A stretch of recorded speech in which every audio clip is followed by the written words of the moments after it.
Hello and welcome to this week's roundup by blockchaingamer.biz. Today is Friday, the 24th of March. I am your host, Jenny Jordan. I'm the new editor at blockchaingamer.biz, and co-hosting with me is John Jordan, who is editor-at-large at the site. Hello. How are you? Yeah, I'm good, thank you. How are you? I'm good too. Good.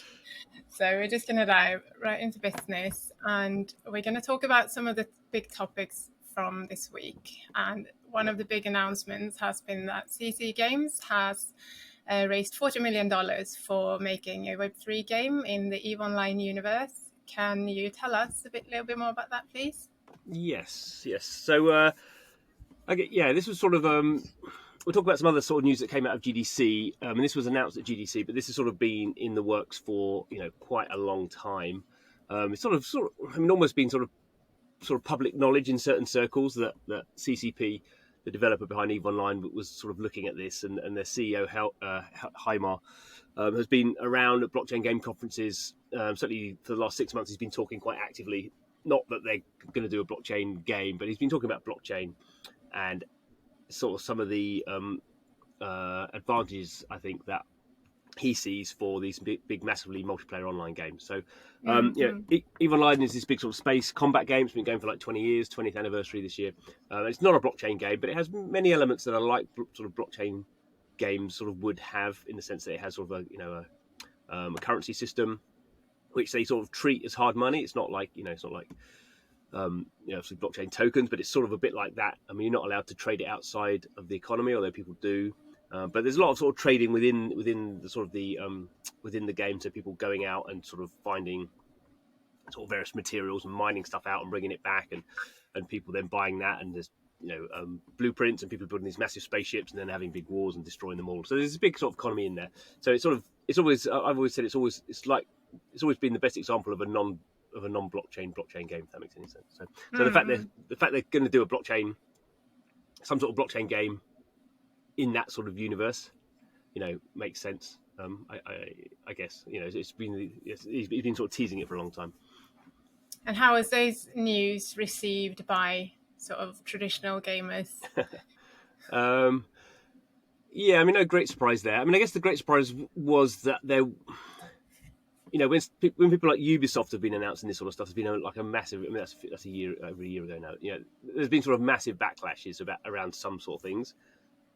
I think Eve was sort of a different thing for the NFT haters. I think it was a sort of a harder subject for them to just dismiss. I think when Ubisoft were doing it, everyone was just like, "We hate Ubisoft. We hate NFTs. Ubisoft, of course they're stupid. Why they're doing NFTs? It's a disaster." Similar thing with Square Enix, isn't it?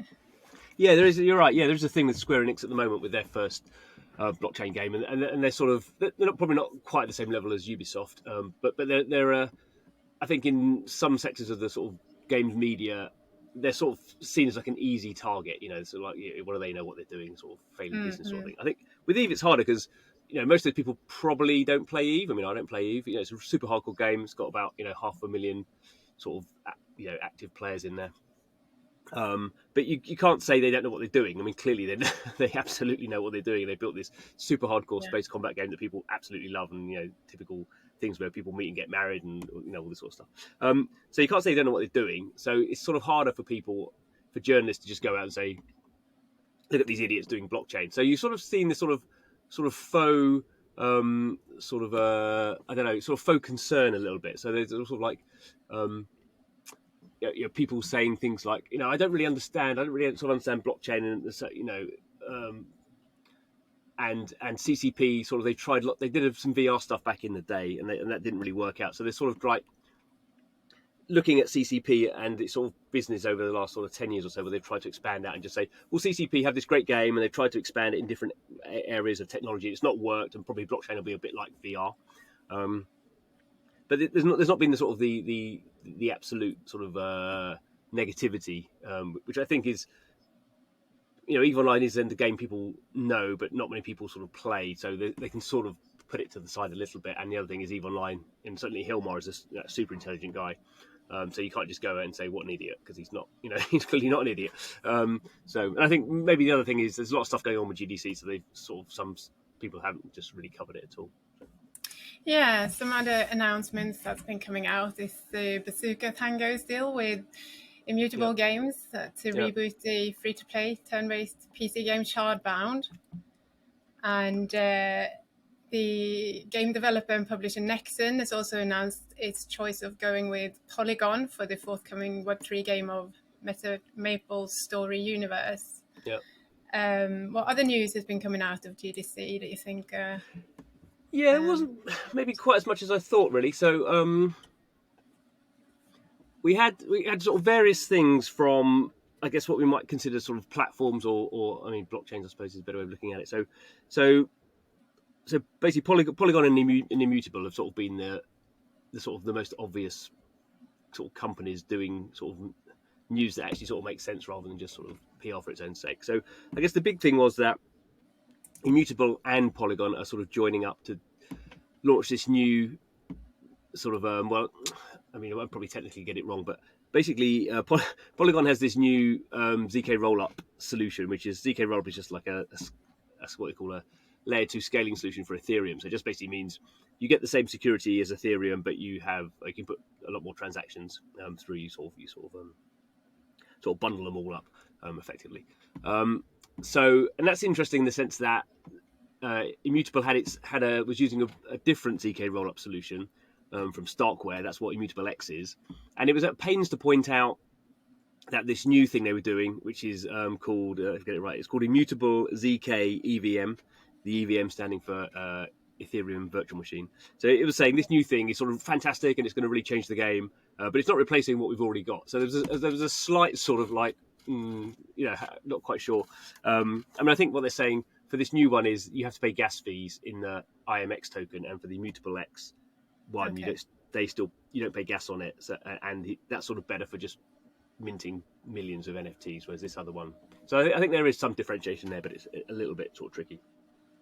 And then the other thing you then saw was what, because up to this point, Immutable and Polygon have sort of been trading blows where they've sort of been giving developers lots of money to, Immutable have been saying, don't go on Polygon, we'll give you loads of money. And Polygon have been saying, don't go with Immutable, we'll give you loads of money. So in a sense, sort of coming together maybe means they sort of stop that sort of zero-sum game where they're sort of just paying developers loads of money to go, on the other, to not go on the other one.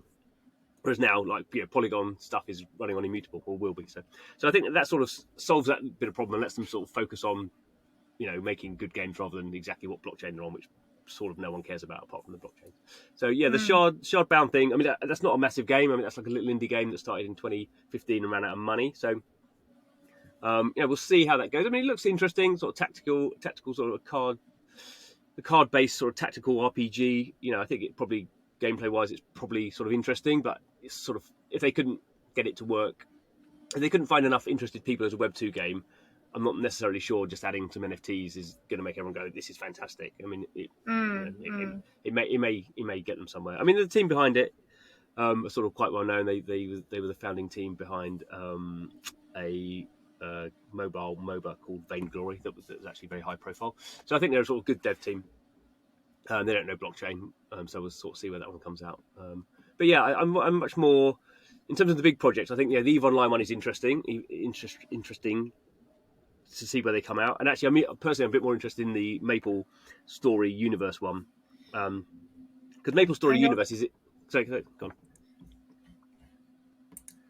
Although it's not directly related to blockchain gaming, the big story that was released the other day was that the Securities and Exchange Commission (SEC) has warned the crypto exchange Coinbase of possible securities charges. Yeah. So following those news, the Coinbase shares they tumbled 15%, and we've seen, particularly in the last year, how the volatility and the drama in the larger sort of crypto blockchain sector has to some extent also affected the blockchain gaming business. Can you give us some idea of how you think this might affect or have an impact on blockchain gaming in terms of, I'm thinking in terms of investments, etc.? Yeah, I mean, it's really hard to judge. Partly because the SEC has sort of been making these sort of noises, for a while now about, and it's very hard, clearly not being an expert, but in America there's lots of these different sort of financial regulatory bodies, and they all sort of slightly fight amongst themselves about whether stuff's, there's a commodities commission, and there's obviously the SEC for securities, so the SEC wants to sort of think everything is a security, because that means they can they can look after it, and they can set the laws on it. So in a sense, I don't think there's anything massively new that the SEC has never really given any good guidance. It's basically said Bitcoin isn't a security. Um, still some people in America still seem to think that Ethereum could be a security, and it's just I think the big issue is that no one really knows what the what the actual law is, because there isn't any law. And even within the SEC, there's obviously Gary Geisler, who's Yeah. like the chairman, who is sort of a bit of a hate figure. But there's some people in the SEC who are really pro crypto. So even within that body, there are there's sort of people who think what the SEC, its direction is sort of I wouldn't, not necessarily wrong, but is sort of misguided. So it's, these things are slightly more convoluted. So I think from the Coinbase thing is sort of it's interesting to see their response. And Coinbase, if I was going to choose and I say there's nothing to do with games per se, but if I was going to choose a sort of crypto related company to sort of try and take to court, Coinbase would be the one I would choose last, because they've always been very, Yeah, you you get know, the sense that they've been preparing. They've been preparing, haven't they, to yeah, go sort of full head on the. yeah. I mean, Yeah, they're not Brian scared Armstrong's very really. good at this. He says basically, they set up and they spent a lot of time with compliance officers, and they've spent a lot of time. I think he did a really good tweet storm about it. But Coinbase people have basically meet with the SEC like every week for various. I mean, you know, so it'll go to court. At the moment, it's just like what they call it. I can't remember. It says they're just saying they're starting an investigation, so they may have an investigation and then go, we're not doing anything about it. But often it means that's the first step in something that does go to court. But sort of Coinbase have said, well, if you're going to court, that's great, because then we'll, the judge will have to make a decision, and then at least I guess we'll know, what the sort of law is, and maybe if it goes against Coinbase, they'll move to Hong Kong or London or something. I don't know. And I guess Yeah, what you're pointing to, the wider sort of thing, that if there's a very bad outcome particularly in the US, which is sort of quite, in the US you can't, US citizens aren't supposedly allowed to get airdrops, and all this sort of stuff. yeah, yeah, So if there was a sort of a general sort of pushback that obviously some people in the SEC do want, and probably some people in the Biden administration also do want. I mean, Elizabeth Warren clearly, and people like that, would probably effectively like to ban crypto. That's not going to stop crypto, and that means all Americans will basically move elsewhere. And as we sort of saw with FTX, that sort of doesn't work out very well for people either. So I kind of think this one will probably blow over.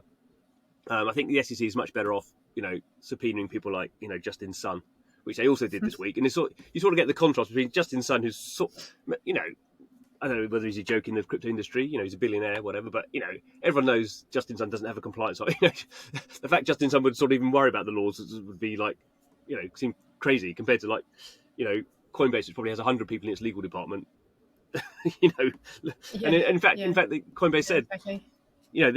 that Coinbase shares are, they IPO'd, and before they IPO'd, they went to the SEC and said, this is all our compliance stuff. This is how we, um, you know, coins that we have. This is how the process we go through to choose the coins that we allow people to buy.